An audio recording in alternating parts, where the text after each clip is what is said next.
యేసుక్రీస్తు నామములో మీ అందరికీ నా వందనాలు. ఈరోజు వాక్య ధ్యాన నిమిత్తము యోహాన్ సువార్త 5వ అధ్యాయము 24వ వచనము. నా మాట విని నన్ను పంపిన వానియందు విశ్వాసముంచువాడు నిత్య జీవము గలవాడు, వాడు తీర్పులోనికి రాక మరణములో నుండి జీవములోనికి దాటి ఉన్నాడని మీతో నిశ్చయముగా చెప్పుచున్నాను. ఆమేన్. దేవునికి స్తోత్రం. హల్లెలూయా. మన ప్రభువును రక్షకుడును మన కొరకు ప్రాణాన్ని అర్పించి మరణాన్ని జయించి లేచి ఆరోహణం అయిపోయి మన కొరకు త్వరగా మేఘవాహనుల మీద రాబోతున్నటువంటి యేసుక్రీస్తు నామములో మీ అందరికీ నా హృదయపు లోతుల్లోంచి ఆత్మీయ బంధువులైన మీ అందరికీ ప్రత్యేకమైన వందనాలు తెలియజేస్తున్నాను. హల్లెలూయా, హల్లెలూయా. స్తోత్రం, స్తోత్రం. దేవుని బిడ్డలారా, మీరందరూ ఆత్మీయ క్షేమంగా ఉన్నారని నేను భావిస్తున్నాను. ఆత్మలో క్షేమంగా ఉండాలి. మన చుట్టూ ఉన్న పరిస్థితులు మనల్ని కలవరపరిచేటువంటి పరిస్థితులు, దుర్బోధలు. దయచేసి మీ స్థానిక సంఘంలో కార్యక్రమాలకు ఆదివారపు ఆరాధన మాత్రమే కాదు, శుక్రవారం ఒకవేళ ఉపవాస కూడిక జరిగితే అక్కడికి వెళ్ళండి. శనివారం సిద్ధపాటు కూడికో కనిపెట్టు కూడిక జరిగితే వెళ్ళండి. బుధవారం బైబిల్ స్టడీ ఏదైనా జరిగితే దానికి వెళ్ళండి. లేకపోతే స్త్రీల కూడిక జరిగితే వెళ్ళండి. ఏ కార్యక్రమాలు, సంఘ కార్యక్రమాలు మిస్ చేయొద్దు. మీ స్థానిక సంఘ కాపరిని ప్రోత్సహించండి, ప్రేమించండి, ఆయన కొరకు ప్రార్థించండి. ఆయన ఒక్కడే పరిచర్య చేయలేడు. సంఘ కాపరి విశ్వాసులు కలిసి పనిచేస్తే, సమిష్టిగా పనిచేస్తే కార్యాలు జరుగుతాయి. ఒక చేతిని ఊపాము, శబ్దం రాలేదు. 2 చేతులు ఊపితేనే, 2 చేతులు కలిస్తేనే శబ్దం వచ్చింది.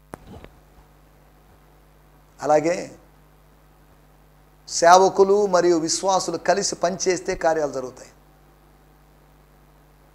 కొత్త నిబంధన ప్రకారము రాజులైన యాజక సమూహము, మనం విశ్వాసులు అనబడిన వాళ్ళని కేవలం విశ్వాసులను జస్ట్ విని కూర్చొని పోయే వాళ్ళని కాకుండా రాజులైన యాజక సమూహముగా దేవుని వాక్యంలో చెప్పబడింది. రాజులనే సంగతి పక్కన తీసిపెట్టిన యాజకులు పాత నిబంధనలోని యాజకులు లాంటి వాళ్ళు కాదు. పాత నిబంధనలోని యాజకత్వం లేవీ గోత్రానికి మాత్రమే అప్పగించబడింది. కానీ ఈ యాజకత్వం ప్రతి గోత్రానికి, గోత్రాలు లేనటువంటి ప్రాంతపు వాళ్ళకి, అన్ని జనులమైన మనకు అనుగ్రహించబడింది. స్తోత్రం, స్తోత్రం. హల్లెలూయా. కారణం ఏంటంటే చీకటిలోంచి ఆశ్చర్యకరమైన వెలుగులోకి తీసుకొచ్చాడు. చీకటిలో పాపం చేసేటువంటి అవకాశం ఉంది. వెలుగులో, ఆశ్చర్యకరమైన వెలుగులో యాజకత్వం చేసే అవకాశం ఉంది. కానీ దానికోసం అక్కడి నుంచి అది ఆపండి. ఆ పని చాలు. దుర్నీతికి సాధనాలుగా మీ అవయవాలను అప్పగించుకున్నట్టు దినాలు, అనుభవాలవి. కానీ నీతికి సాధనాలుగా మనల్ని మనం అప్పగించుకొని, మన అవయవాలను అప్పగించుకొని ముందుకు సాగే రోజులు ఇవి. దేవుని స్తోత్రం. హల్లెలూయా. రక్షణ పూర్వపు దినాలు ఇవి, రక్షణ తరువాత దినాలు ఇవి. రక్షణ శకం ఇది. ఇది రక్షణకు పూర్వం. సరే, దేవుని స్తోత్రం. సమయంలో మనం ప్రాముఖ్యమైనది ఏంటి? దినము ప్రాముఖ్యం కాదు. Day is not important. విశ్రాంతి దినము అనేటువంటి దినము కాదు, విశ్రాంతి అనే అనుభవం ప్రాముఖ్యం. మత్తయి సువార్త 11వ అధ్యాయంలో విశ్రాంతిని గురించి మాట్లాడితే, మత్తయి సువార్త 12వ అధ్యాయంలో విశ్రాంతి దినము అనేటువంటి ఆ వాదము మనకు అక్కడ కనిపిస్తుంది.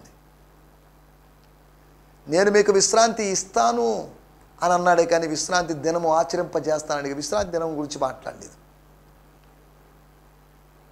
అనగా విశ్రాంతి దినము కన్నా విశ్రాంతి ప్రాముఖ్యమైంది. విశ్రాంతి లేని విశ్రాంతి దినం ఎందుకు? విశ్రాంతి దినము అని చెప్పి ఏ పని చేయకుండా, పరుపెత్తుకోకుండా, లేకపోతే ఇంకే పని చేయకుండా ఉండడమే కాదు. ఆ దినము యేసుని హింసించారు, ఆ పని చేయొచ్చు. సున్నతి చేస్తున్నారు, ఆ పని చేయొచ్చు. కానీ వీడు మాత్రం ఈ 38 సంవత్సరాలుగా రోగిగా ఉన్నవాడు పరుపెత్తుకుంటే అది పెద్ద సమస్య, పెద్ద ఘోరాతి ఘోరమైన పాపం అన్నట్టుగా వాళ్ళు చూస్తున్నారు. 3 ప్రాముఖ్యమైన విషయాలు. నీకేం జరిగింది? What happen to you? ఎందుకు పరుపెత్తుకొని నడుస్తున్నావు? నువ్వు నడవలేని వాడివే కదా, 30 నిమిషాలుగా పడిపోయినడివిగా. నువ్వు చస్తావని, త్వరగా చస్తావని మేము అనుకున్నాం, కానీ నిన్ను బ్రతికించింది. సరే, నువ్వు బ్రతికితే నువ్వు ఒక్కరోజు వెయిట్ చేయొచ్చు కదా. ఆదివారం నువ్వు లేచి నడవచ్చు కదా, నీ స్వస్థతను నువ్వు అనుభవించవచ్చు కదా. స్వస్థత అనేది మనుష్య సమయంలో కాదు, దేవుని సమయంలో జరుగుతుంది. మనిషి సమయంలో జరిగేది కాదు. Healing is God's will. If healing is God's will, then healing of God would take place in God's timing. స్తోత్రం స్తోత్రం, హల్లెలూయా. ప్రాముఖ్యమైన విషయము దినము కాదు. మరి ఏంటి ప్రాముఖ్యమైనది? దైవాజ్ఞ ముఖ్యం. The commandment of the Lord. లే గెట్ అప్, రైజ్ అనేటువంటి దేవుని ఆజ్ఞ. Rise and walk, rise and shine, rise and live, rise and praise, rise and pray. ఇవి ప్రాముఖ్యమైన. రైజింగ్ అనేది ప్రాముఖ్యం. సూర్యుడు ఉదయించినట్టుగా దేవుని బిడ్డలు ఉదయించాలి. స్తోత్రం, హల్లెలూయా. మనం ఇక్కడ ఆలోచిస్తున్న మాట ఒకటి, నిన్నటి ఎపిసోడ్లో మనం ఆలోచించిన విషయం, దినము ముఖ్యం కాదు, దైవ అవగాహన ముఖ్యం. మూడవది, దినం ముఖ్యం కాదు, దైవ కార్యం ముఖ్యం.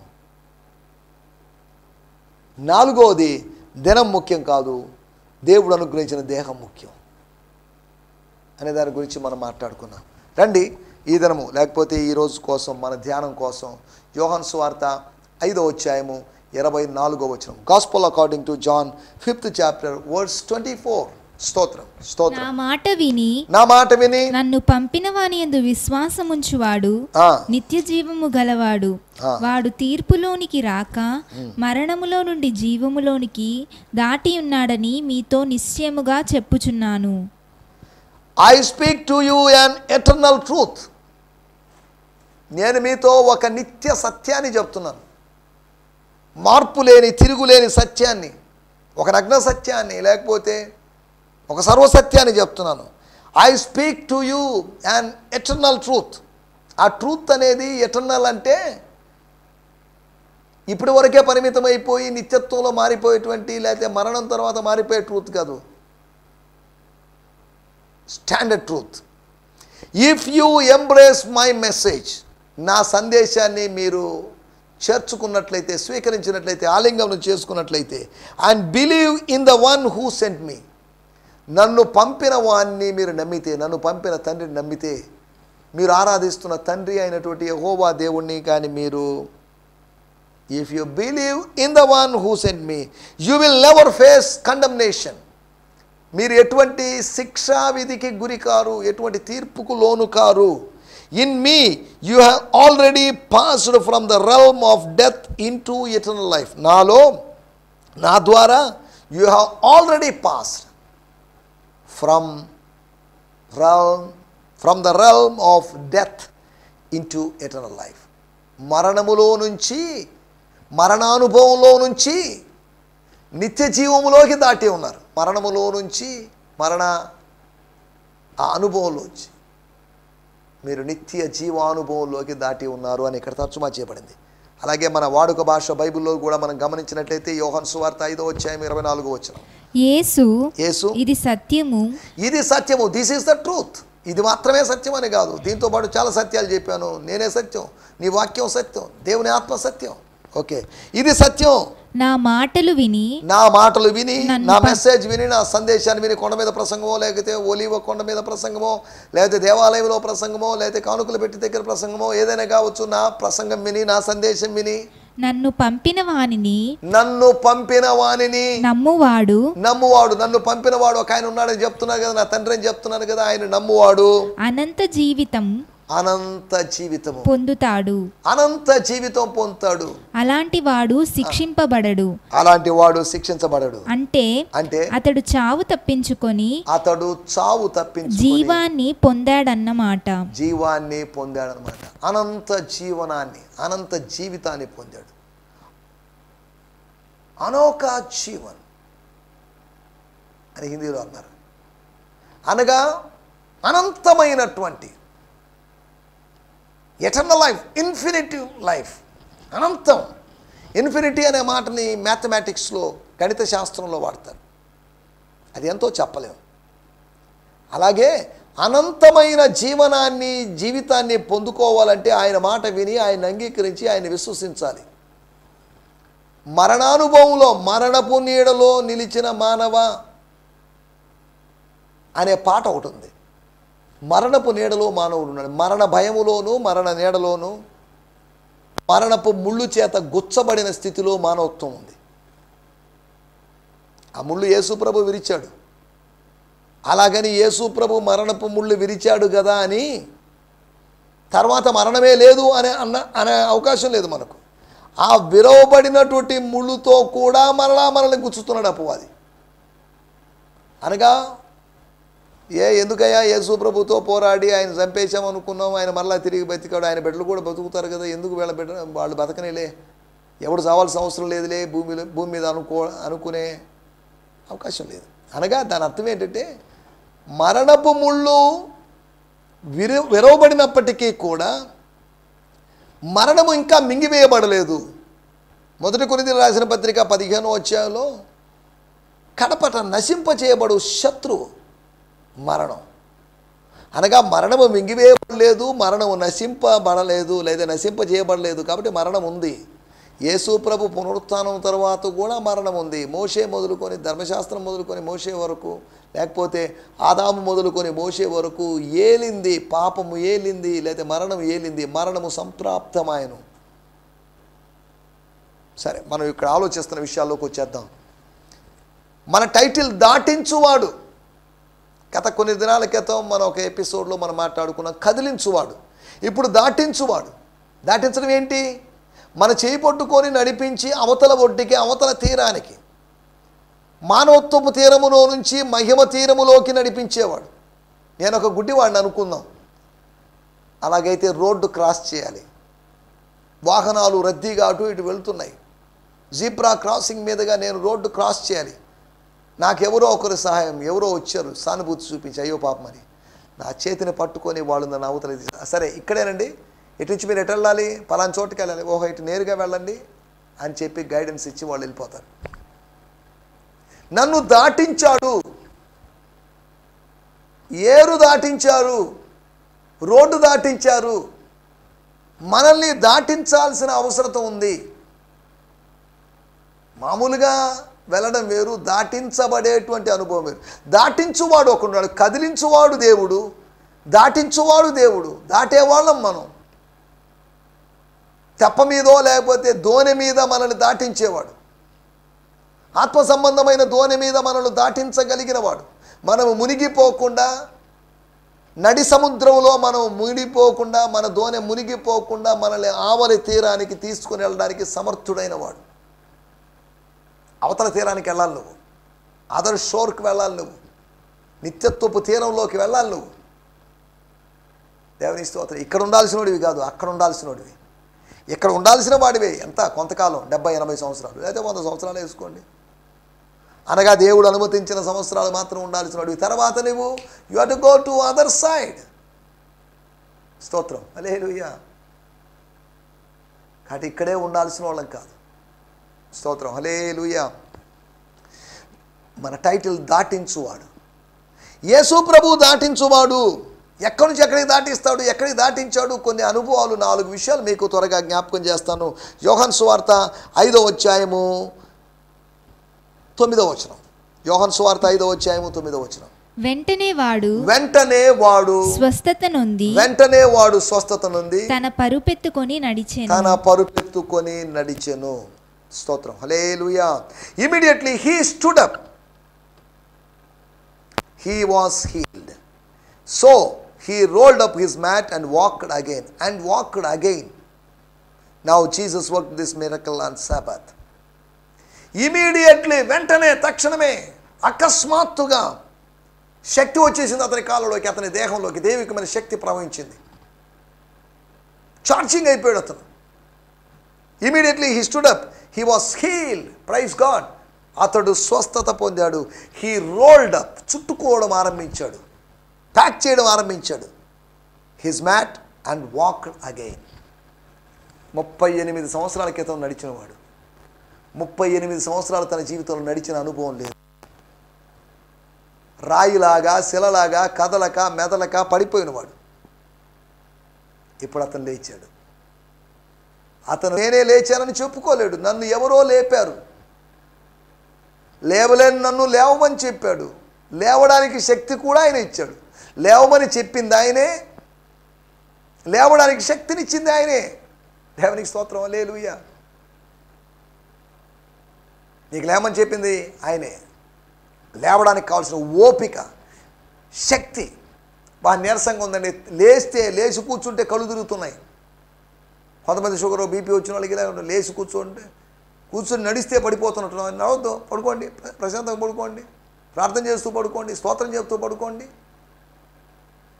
ఎక్కడికో తేలుతున్న బీపీ అండి, బీపీ డౌన్ అయిందనో లేకపోతే హై అయిందనో ఇలా ఏదో చెప్పుకుంటున్నారు. నీవు లేచి నీ పరుపెత్తుకొని నడుమని చెప్పాను. అనగా అనారోగ్యము నుండి ఆరోగ్యానికి దాటించాడు. అనారోగ్య నది నుంచి, అనారోగ్యపు తీరములో నుంచి ఆరోగ్యపు తీరానికి నడిపించాడు దేవుడు. యేసు, దేవుని కుమారుడైన యేసు నిన్ను అనారోగ్యపు నదీ తీరము నుంచి ఆరోగ్యపు నదీ తీరములోకి నడిపించాడు. అది గుర్తుపెట్టు. నిన్ను దాటించాడు. నేను ఇక్కడే ఉండాలా? ఇంకా చెప్పాలంటే యూఫ్రటీస్ నది అవతల నుండి, అవతల తీరము నుంచి ఇవతల తీరంలోకి, అనగా కానాను సరిహద్దులోకి, వాగ్దాన దేశపు సరిహద్దులోకి దేవుడు నడిపించాడు అబ్రహాముని.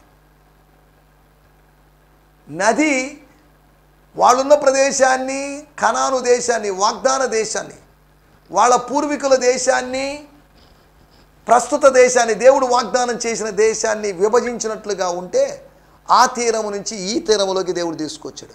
అద్దరి నుంచి ఇద్దరికి తీసుకొచ్చాడు. అనారోగ్య తీరము నుంచి ఆరోగ్య తీరానికి దేవుడు నడిపించాడు. నిన్ను నన్ను నడిపించాలి. రకరకాల మందులు వాడి స్వస్థత కాలేదని చెప్పేసి నిరాశ చెందినటువంటి ఓ విశ్వాసీ సహోదరి సహోదరుడా, ప్రార్థనలో మీ సంఘ కాపరితో, సంఘ పెద్దలతో కలిసి ప్రార్థించు, ఏకీభవించు, ప్రార్థించు, యేసునామంలో ప్రార్థించు, దైవికమైన స్వస్థతను అనుభవించు. స్తోత్రం, హల్లెలూయా. ఆలోచిస్తున్న మాట ఒకటి, అనారోగ్యము నుంచి ఆరోగ్యములోనికి దాటించాడు. దాటలేని మనల్ని దాటించడానికి సహాయం చేశాడు. మన చేయి పట్టుకొని దాటించాడు. నీకు నేనున్నానని ధైర్యం చెప్పాడు. అని రోగాలు వచ్చినప్పుడు అందరినీ దర్శించడానికి వెళ్ళాం, దర్శించడానికి ఉపలాట పడ్డాం. వాళ్ళకి రోగ్యం ఉన్నారండి, హాస్పిటల్లో ఉన్నారండి, విజిట్ చేయాలండి అని. ఆపరేషన్ అయిందండి, ఆయన్ని విజిట్ చేయాలండి. కరోనా వచ్చింది, ఎవరు చూడాలనుకుంటారు? సొంత తండ్రిని చూడడానికి కూతురు రావడం లేదు, సొంత భార్యను చూడడానికి భర్త రావడం లేదు. అమ్మో కరోనా కదంటండి. అవును, రోగం దూరం చేస్తుందేమో, స్వస్థత దగ్గర చేస్తుంది. యోబు రోగిగా ఉన్నప్పుడు పెద్దగా ఎక్కువ మంది వచ్చినట్టు ఏం వచ్చిన వాళ్ళు 3 స్నేహితులు వచ్చారు, ఏం పెద్దగా. కానీ యోబు యొక్క అనారోగ్యము తొలగిపోయినప్పుడు అనేక మంది ఆయన దగ్గరకు వచ్చి ఆయనకి బహుమతులు ఇచ్చిన సందర్భాన్ని మనం యోబు గ్రంథంలో చూస్తున్నాం. స్తోత్రం, స్తోత్రం, హల్లెలూయా. మనం ఆలోచిస్తున్న మాట అనారోగ్యము నుంచి ఆరోగ్యానికి దాటించాడు. రెండో విషయాన్ని నేను మీకు జ్ఞాపకం చేస్తాను. యోహాను సువార్త 5వ అధ్యాయము 24వ వచనం. స్తోత్రం. నా మాట విని నన్ను పంపిన వానియందు విశ్వాసముంచువాడు నిత్య జీవము గలవాడు. వాడు తీర్పులోనికి రాక మరణములో నుండి జీవములోనికి దాటి ఉన్నాడని మీతో నిశ్చయముగా చెప్పుచున్నాను. తీర్పు ప్లస్ మరణము, తీర్పు ప్లస్ రెండవ మరణం, ఇవి లేవు. వీటిలోకి రాక ఇవి రెండింటిని కొట్టివేసి వీటిలోంచి తీర్పు నదిని దాటి, తీర్పు అనేది నది కాదండి అని చెప్తున్నా, పోల్చి చెప్తున్నాను. మరణపు నది దాటి జీవములోకి దాటి, ఏం జీవము? దైవికమైన జీవము, డివైన్ లైఫ్లోకి, సమృద్ధి జీవంలోకి. దేవునికి స్తోత్రం. మనం దాటి ఉన్నాం. స్వల్ప జీవితంలోంచి సమృద్ధి జీవితంలోకి దాటాం. దేవుడు మనల్ని ఆశీర్వదించాడు. కొద్దిగా ఉన్నప్పుడు, నమ్మకంగా ఉన్నప్పుడు దేవుడు నీకు సమృద్ధిగా ఇస్తాడు. స్తోత్రం, హల్లెలూయా. మనం ఆలోచించాల్సిన మాట. స్తోత్రం, స్తోత్రం. ఒకటి, అనారోగ్య తీరము నుంచి ఆరోగ్య తీరములోకి తీసుకొచ్చాడు. రెండోది, ఆత్మీయ మరణపు తీరములో నుంచి ఆత్మీయ జీవపు తీరంలో నిలబెట్టాడు. ఆత్మీయ మరణ నదిలో నుంచి ఆత్మీయ జీవపు నది తీరాన నిలబెట్టాడు. కొంతమంది కేబారు నది దగ్గర దేవజనుల గురించి అక్కడెక్కడ రాయబడి ఓలై నది, కేబారు నది, ఇలా వేరు వేరు నదుల దగ్గర, బబులోను నదుల దగ్గర మేము కూర్చున్నప్పుడు అని 137 కీర్తనలు, నదీ తీరాన కూర్చున్నవారు. నదీ తీరములో నువ్వు కూర్చున్నావు. ఈ నదీ తీరం నుంచి ఆ నది దగ్గరే నీ గమ్యస్థానం అనుకున్న నది దగ్గర నుంచి వేరే చోటికి నువ్వు వెళ్ళాలి. ఆత్మీయ మరణము నుంచి ఆత్మీయ జీవములోకి, అనగా నిత్య జీవములోకి, ఎటర్నల్ లైఫ్ ఎక్స్పీరియన్స్లోకి, ఆత్మీయంగా చచ్చిన స్థితిలో నుంచి ఆత్మీయ ఉజ్జీవపు స్థితిలోకి దేవుడిని తీసుకొచ్చాడు. By his grace you could pass from death to life. స్తోత్రం. హల్లెలూయా. నువ్వు దాటావు. Pass over experience. యూదులకు ఒక్క పాస్ ఓవరే, ఒక్క దాటిపోయే అనుభవమే, దాటి వచ్చిన అనుభవమే. ఐగుప్తు నుంచి దాటి వచ్చారు. ఐగుప్తు నుంచి అరణ్యం మీదుగా పాలు తేనెలు ప్రవహించే కనాను దేశంలోకి వచ్చారు, దాటి వచ్చారు. బాగుంది, వెరీ గుడ్. కానీ ఇక్కడ చూస్తే ఆత్మీయ మరణము నుంచి ఆత్మీయ జీవంలోకి దాటి వచ్చారు. మూడో విషయాన్ని నేను మీకు జ్ఞాపకం చేస్తాను. యోహాను సువార్త 5వ అధ్యాయము 13 మరియు 15 వచనాలు. యోహాను సువార్త 5వ అధ్యాయం 13. ఆయన ఎవడో స్వస్థత నొందిన వానికి తెలియలేదు. ఆ చోటను గుంపు కూడి ఉండెను గనుక యేసు తప్పించుకొని పోయెను. హల్లెలూయా. వాడు వెళ్ళి తన్ను స్వస్థపరిచిన వాడు యేసు అని యూదులకు తెలియజెప్పెను. But the healed man could not give them an answer. వాళ్ళకి జవాబు ఇవ్వలేకపోయాడు, నిరుత్తరుడైపోయాడు, సైలెంట్గా ఉన్నాడు. For he did not yet know. ఆయన అప్పటికీ లేదు, ఇంకా తెలుసుకోలేదు who it was, since Jesus had already slipped away into the crowd. గుంపులో కలిసిపోయాడు, మెల్లగా జారుకున్నాడు అక్కడి నుంచి. ఇక్కడ ఎందుకు కలవరం రేపడం అనే ఉద్దేశం. విశ్రాంతి దినం అనే బేస్ మీద వివాదం వస్తుందని తెలుసు, అందుకని మెల్లగా జారుకున్నాడు ఆయన. 15వ వచనంలో రాయబడింది, then the man went to the Jewish leaders to inform them it was Jesus who heal me. Hello, నన్ను ఎవరో స్వస్థపరిచారు అనుకున్నా, నాకు ఇప్పుడు అర్థమైంది. నన్ను స్వస్థపరిచిన వాడు యేసు. నన్ను స్వస్థపరిచింది బెతస్తా నీళ్లు కాదు, దేవదూత కాదు, నన్ను స్వస్థపరిచింది యేసు. జీసస్ హీల్ మీ. ఈ సాక్ష్యం అదేనా? యేసు నన్ను స్వస్థపరిచాడని సాక్ష్యం చెప్పగలుగుతున్నావా? దేవుని స్తోత్రం. అనగా వాడు అజ్ఞానంలో ఉన్నాడు, వాడికి తెలియని స్థితిలో ఉన్నాడు. తండ్రి, వీరేమి చేస్తున్నారో వీరు ఎరుగురు కనుక వీరిని క్షమించుము. తెలియని స్థితిలో, ఇగ్నోరెన్స్లో, ఇన్నోసెన్స్లో నువ్వు ఉన్నావు. ఆ ఇగ్నోరెన్స్లో నుంచి, ఇన్నోసెన్స్లోంచి ఇంటెలిజెన్స్లోకి నేను నడిపిస్తున్నాడు. అనగా అజ్ఞానములో నుండి అవగాహనలోకి నిన్ను నడిపిస్తున్నాడు. అజ్ఞాన నదీ తీరములో ఉన్న నిన్ను అవగాహన నదీ తీరంలోకి తీసుకొస్తున్నాడు. ఇవన్నీ చెప్తున్నప్పుడు అజ్ఞానం అనేది నది కాదు, అవగాహన అనేది నది కాదు, ఆత్మీయ మరణం నది కాదు, ఆత్మీయ జీవం నది కాదు, అనారోగ్యం నది కాదు, ఆరోగ్యం అనేది కూడా నది కాదు. ఇవన్నీ ఒక చోట నుంచి మరొక చోటికి దేవుడు తీసుకొని వస్తున్నాడు అని చెప్పడానికి ఇవన్నీ చెప్తున్నా నేను. దేవుని స్తోత్రం. హల్లెలూయా. మూడవ విషయాన్ని మనం ఆలోచిస్తున్నాం. అజ్ఞానములో నుంచి అవగాహనలోకి, అజ్ఞాన తీరములో నుంచి అవగాహన తీరంలోకి దేవుడు మనం నడిపిస్తున్నాడు. స్తోత్రం. హల్లెలూయా. నాలుగో విషయం, ఫైనల్ విషయం చెప్పి ముగించేస్తా నేను. యోహాను సువార్త 5వ అధ్యాయము 14వ వచనం.